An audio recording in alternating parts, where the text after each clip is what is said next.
NFL, every second matters. A single play can shift momentum, rewrite history, or define a legacy.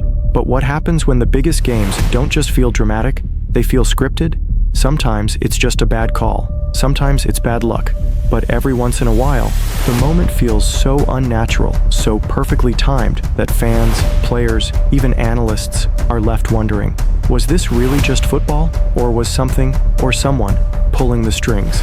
This is more than just a highlight reel. This is a dive into the most controversial, most suspicious, and most debated moments in NFL history. These are the top NFL games. That looked fixed. Super Bowl 40 to Seahawks versus Steelers. The catch and the flag thrown at the end of the play. And that's what I was saying, Matt Hasselbeck does so well. There's going to be a penalty here. For Seahawks fans, Super Bowl 40 wasn't just a loss. It was a slow-motion robbery broadcast to the entire world. The Steelers came into the game as slight favorites, but by the end of the night, it wasn't their play that people were talking about. It was the officiating. Early on, Seattle wide receiver Darrell Jackson hauled in a touchdown, clean by most accounts, but an offensive pass interference flag erased it. Barely any contact, a soft call at best.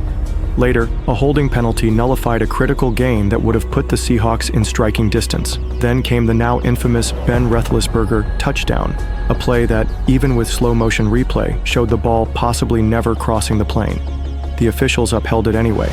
By the end of the game, it felt like Seattle wasn't just playing the Steelers.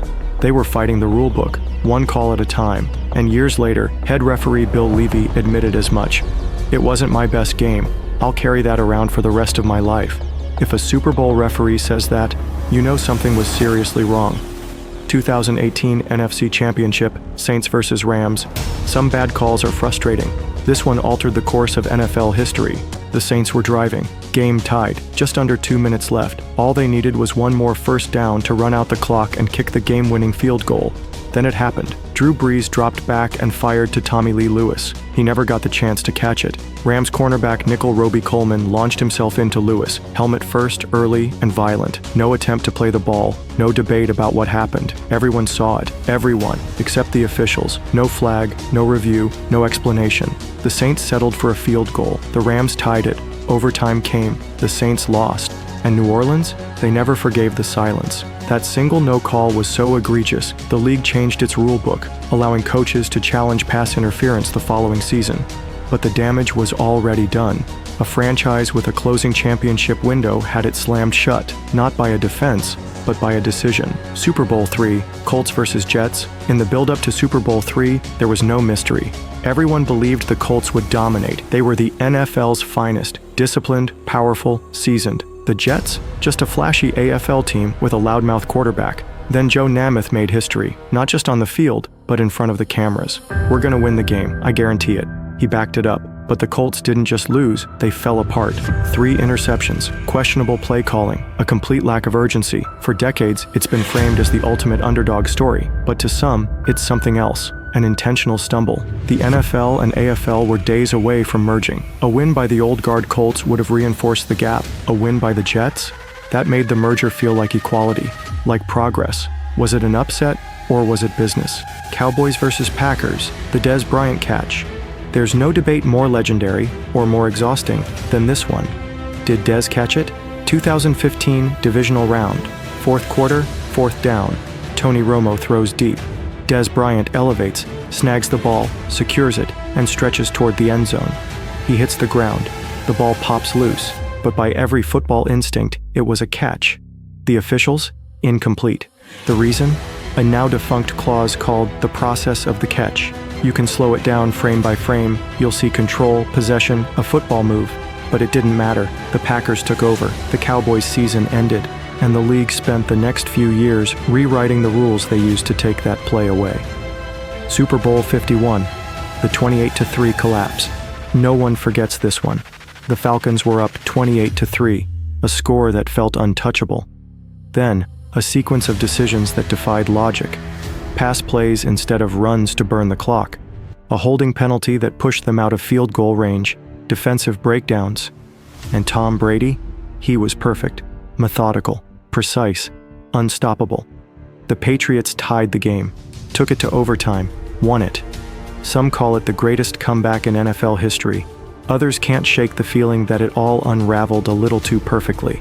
Super Bowl 47, the blackout game. The Ravens were rolling, up 28-6 on the 49ers, momentum firmly in their favor. Then, without warning, the lights went out. A 34-minute power outage in the middle of the Super Bowl. Broadcasts cut, players stretched, millions waited. When the game resumed, it was like a switch flipped. The 49ers came back roaring, cutting the lead to just 2 points. The Ravens held on. But the shift in energy and the silence surrounding the blackout's cause left more questions than answers. The replacement ref game, Seahawks versus Packers. In 2012, the NFL locked out its officials. To save money, they used replacements, and it backfired spectacularly. Final play, Seahawks versus Packers. Russell Wilson throws a Hail Mary. Packers defender M.D. Jennings comes down with it. Golden Tate has one hand in the pile. The refs take a moment, then signal touchdown. Seahawks win. Every sports outlet lit up in chaos. Even players from both teams looked confused. Within days, the NFL reinstated its official referees. A silent admission that the integrity of the game had taken a direct hit. The Tuck Rule, Patriots versus Raiders. It was cold, it was snowing, and it was the beginning of a dynasty, or the end of fairness, depending on who you ask. Tom Brady was hit by Charles Woodson. The ball came out. The Raiders recovered. Game over, or so we thought. Officials pulled out a little-known rule, the Tuck Rule, claiming Brady's throwing motion hadn't officially ended. The fumble was erased. The Patriots kept the ball. They tied the game, then won it in overtime. That rule was later scrapped by the league, but its impact lives on, and Raiders fans have never forgotten.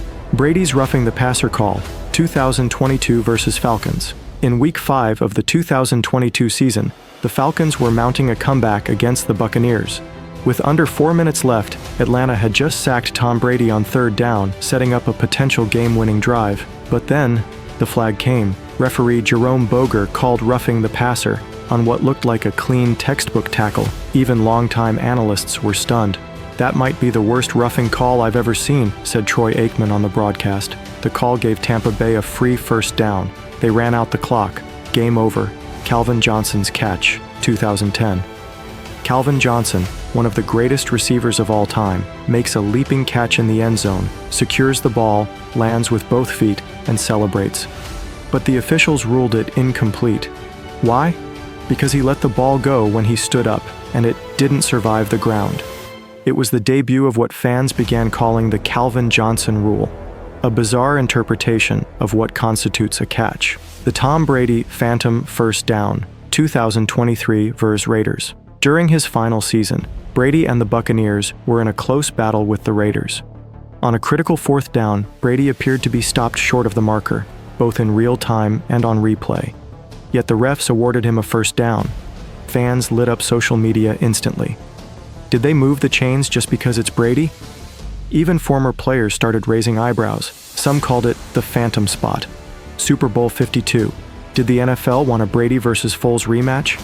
In the 2017 NFC Championship, the Vikings were on a miracle run. They had just won the Minneapolis Miracle and now had a shot to play a Super Bowl at home for the first time in NFL history. But against the Eagles, they collapsed. Turnovers, blown coverages, uncharacteristic mistakes. It was over early. It was one of the most thrilling matchups of the 2019 season.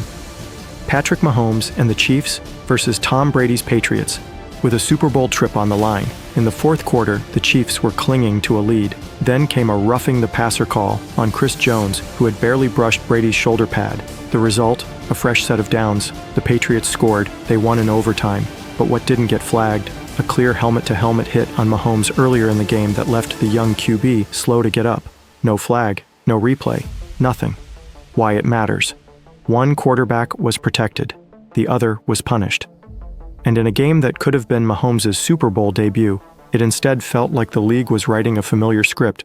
The NFL is built on passion, precision, and moments that live forever. But some of those moments feel heavier than others, harder to explain, harder to forget.